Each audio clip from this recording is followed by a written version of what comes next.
دیکھیے جو ہونے جا رہا ہے وہ تو بالکل واضح ہے. چند ہفتے، زیادہ سے زیادہ 2 ڈھائی 3 مہینے ہماری سرحدوں پر جنگ مسلط کی جائے گی. اب تک ایز پر ٹوڈے اس کے پلان ریڈی ہیں. اس کو روکنے کا صرف ایک طریقہ ہے کہ پاکستان میں حکومت کو تبدیل کر کے ایسی حکومت لائی جائے جو دانت توڑ جواب دے دشمنوں کو، واضح کر دے کہ اگر تم نے پاکستان کی طرف میلی نگاہ سے دیکھا تو پوری قوم قربانی دے کر یہ فیصل جنگ شروع تم کرو گے، ختم ہم کریں گے. اس حکومت کے ہوتے ہوئے اگر جنگ ہوئی ہمیں شدید نقصان اٹھانا پڑے گا. لیکن یہ بات یاد رکھیے گا، نقصان اٹھانا اور بات ہے، ملک ٹوٹنا اور بات ہے، دین و آبرو سے ایمان سے چلے جانا اور بات ہے. انشاءاللہ اس میں سے کچھ بھی نہیں ہوگا. کہ اس آنے والی جنگ میں اگر آج کے حالات رہے جیسے اس وقت ہیں، قوم کارگل کی جنگ میں قوم فوج کے ساتھ نہیں تھی. جو کارگل کی جنگ میں ہوا تھا بے درخت قربانیاں دی گئی میدان جنگ پہ. سیاستدان ایک طرف تھے، میڈیا ایک طرف تھا، قوم کو معلوم ہی نہیں تھا کہ شمال کے پہاڑوں میں کیا جنگ ہو رہی ہے. ہم نے چوٹ ضرور پڑی ہے، ہم تھوڑا سو بھی گئے، غافل بھی ہو گئے، مرے نہیں ہیں اللہ کے فضل سے. اور وہی چنگاری اس قوم میں موجود ہے. ہمارے حکمران ضرور ناپاک ہیں، ہمارے میڈیا میں ضرور لوگ بکے ہوئے ہیں، ہم ڈپلومیسی بالکل نہیں کر رہے ہیں، معاشی طور پہ بھی کمزور ہیں.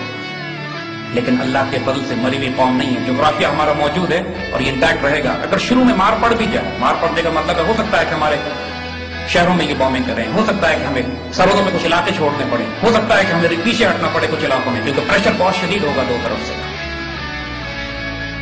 لیکن ری گروپ کر کے، ری آرگنائز کر کے، کاؤنٹر اٹیک کر کے جگہ کو لینا کوئی بڑی بات نہیں. تلک الایام نداولها بین الناس، یہ تو اوپر نیچے چوٹیں لگتی رہتی ہیں، کوئی بڑی بات نہیں. یہاں پہ قوموں کے حوصلے بلند ہونے چاہیے. جو قوم زندہ ہوگی جیتے گی آخر میں وہی قوم جس کے حوصلے بلند ہوں گے، جس کو اپنی فتح پہ یقین ہوگا، جس کو اپنے اللہ پہ بھروسہ ہوگا، اور جو اس یقین کے ساتھ جائے گا کہ ہم نے 47 کا بدلہ بھی لینا ہے اور 71 کا بدلہ بھی لینا ہے، ہم ایک ایک خون کا حساب لیں گے. جنگ شروع یہ کریں گے، ہم پھر کہہ رہے ہیں اللہ کی قسم ختم ہم خود کریں گے اس کو.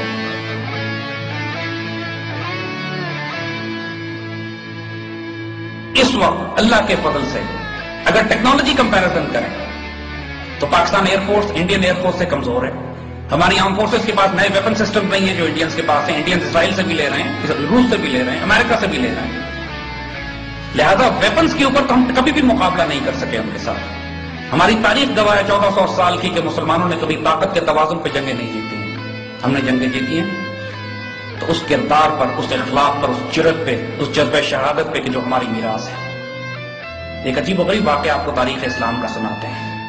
سیدنا خالد بن ولید رضی اللہ تعالیٰ عنہ جنگ یرموک سے پہلے، اب یہ سوچیے گا کہ مسلمان ملت کے اعلیٰ ترین بیٹل فیلڈ کمانڈرز وہاں، وار اسٹریٹجسٹ وہاں موجود ہیں. حضرت ابو عبیدہ بن جراح، حضرت زرار، حضرت خالد بن ولید رضی اللہ تعالیٰ عنہ. جنگ یرموک چل چکی ہے. سیدنا خالد کہتے ہیں کل میں جا کے ان عیسائیوں کا فیصلہ کر دوں گا. ایک لشکر تھا عیسائیوں کا، ایک طرف 60,000 اس کی فوج تھی. تو سیدنا خالد سے جب پوچھا گیا کہ آپ کا بیٹل پلان کیا ہے، کل آپ جا کے کیا کریں گے ان کے ساتھ، کہتے میں 30 مجاہد لے کے جاؤں گا اور 60,000 پہ حملہ کروں گا. اب اگلے کیا جواب دیتے ہیں؟ خالد آپ کا پلان ٹھیک نہیں ہے، اس کو ٹھیک کریں. خالد ٹھیک ہے، آپ مشورہ دیجیے. کہتے ہیں 30 کم ہے، 60 لے جائیے. اور یہ امت کے اعلیٰ ترین اسٹریٹجسٹ ہیں. نعوذ باللہ، یہ کوئی ایسی بات نہیں کر رہے تھے، کچھ تھا ان کے پاس جس کے تحت یہ بات ہو رہی تھی. اور پھر اگلے دن تاریخ نے دیکھا کہ 60 مجاہدین نے 60,000 کے لشکر کو پیچھے ہٹایا. تاریخ میں ایسی واقعات میں سارے نہیں ملتے. ہم انہی کی اولادیں ہیں اللہ کے فضل سے. ہمارے نام بھی طالق، خالد، ٹیپو اور صلاح الدین ہیں. وہی ورثہ، وہی میراث ہمارے پاس ہے. اور اللہ کے فضل سے انشاءاللہ ہم اپنے آباء و اجداد کی روایتوں کو دوبارہ زندہ کر کے دکھائیں گے. ہم آپ کو اس جنگ کا نتیجہ پہلے حضور صلی اللہ علیہ وسلم کی حدیث مبارکہ کی روشنی میں بتا دیتے ہیں کہ یہ غزوہ ہند کا آغاز ہوگا اور غزوہ ہند کا انجام ہندوستان کے مسلمانوں کے دوبارہ غلبے میں آنے کا. یہ حضور کی حدیث ہے. جس طرح قسطنطنیہ کی حدیث جس پر مسلمان 900 سال تک اپنی ملٹری کیمپینز بلڈ کرتے رہے، لتفتحن القسطنطنیہ فنعم الامیر امیرها نعم الجیش ذلک الجیش.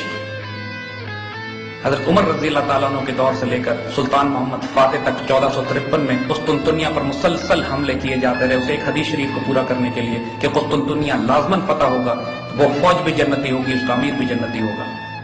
اور دوسری حدیث حضور صلی اللہ علیہ وسلم نے غزوہ ہند کے حوالے سے فرمائی ہے کہ یہ فوج جو کیپچر کرے گی انڈیا کو، پھر یہ پلٹ کے جائے گی اسرائیل کے خلاف فلسطین میں، اور یہ ہونا باقی ہے جی، ہوا نہیں ہے. اور انشاءاللہ انشاءاللہ اس جنگ کے شہداء افضل الشہداء ہیں، اور اس جنگ کے غازی اعلیٰ ترین غازی ہیں۔ اللہ نے یہ نصیب پاکستانی قوم کے حق میں رکھا، اپنے نصیب کو ضائع نہ کیجیے۔ ہم نے غلطیاں کی ہیں، لیکن یہ توبہ اور استغفار کا وقت بھی ہے اور جرأت و دلیری کا بھی۔ اللہ سے دعا کیجیے، جنگ طلب نہیں کرنی چاہیے، لیکن جب وہ آ جائے پھر پیٹ بھی نہیں دکھانی۔ اللہ کی امان اور عافیت میں رہیں۔ انشاءاللہ اللہ پاکستان کا حامی و ناصر ہو۔ السلام علیکم۔